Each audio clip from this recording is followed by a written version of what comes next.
Fourth time we went to error 2. It's official.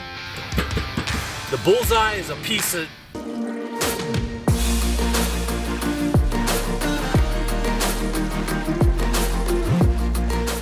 It doesn't matter how awesome of a backyard pitmaster you are.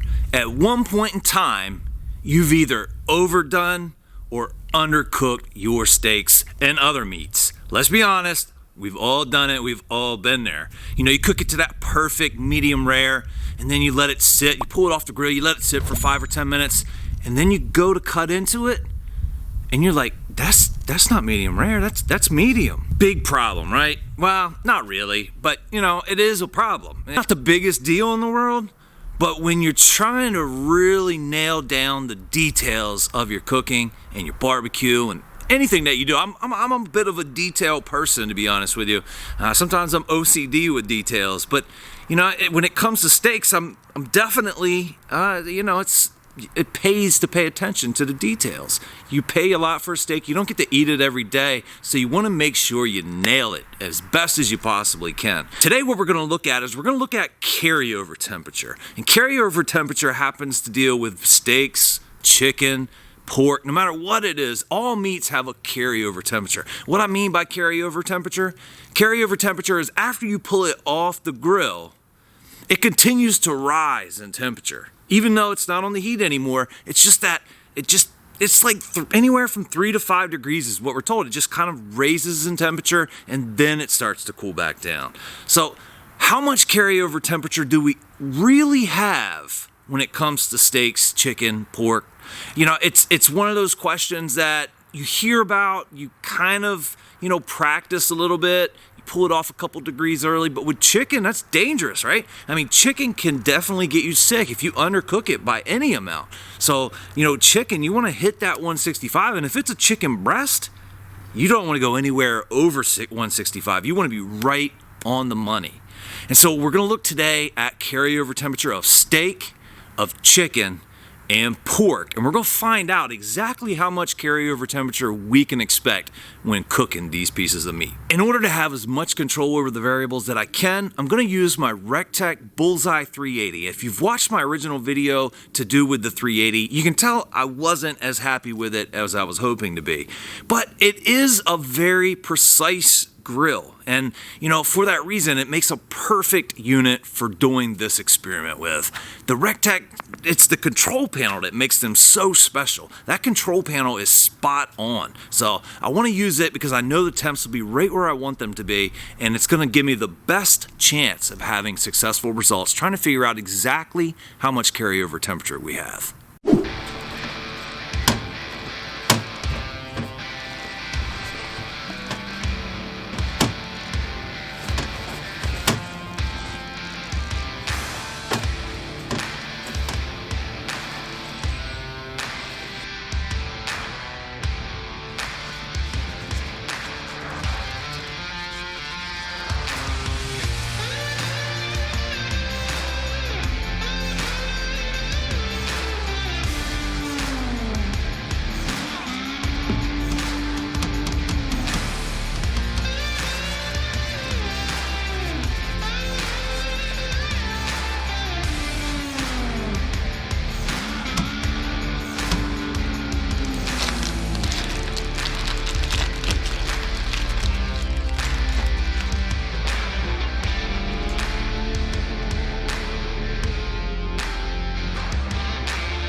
Fourth time we went to error 2. It's official.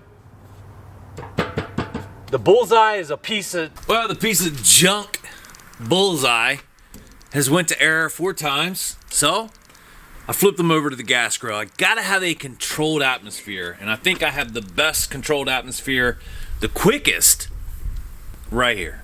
I could have fired up one of the other grills, but it wouldn't have been as controlled, you know. I wouldn't have been able to get it up to temperature as fast. So if we're gonna finish these guys off with the gas grill, it is what it is. At the end of the day, what we're after is the internal temperature of each one of these. So that's all that really matters.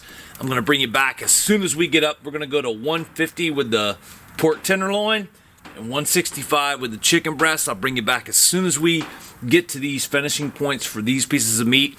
We'll get a probe inside of each one of them as we pull them off, and we'll monitor temperature for about 5 to 8 minutes or so after they're done cooking.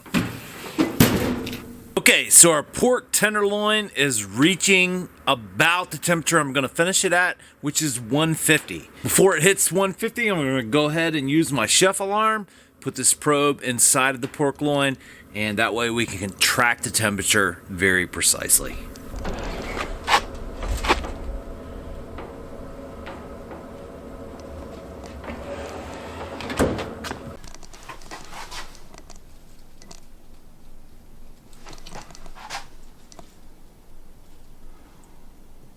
Our pork tenderloin has reached the temperature that I'm looking for as far as finishing it. I'm gonna go ahead and get a probe inside of it. And we're looking at about 149.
I appreciate you guys sticking around and watching the whole video. Hopefully you got something out of the video. I know, a lot of these video ideas just come from my curiosity. I'm like, well, I've heard about carryover temperature and I've noticed it in different situations, but how much carryover do we actually have? And it just hits me and I take a note down on my phone, or somebody makes a comment or a suggestion.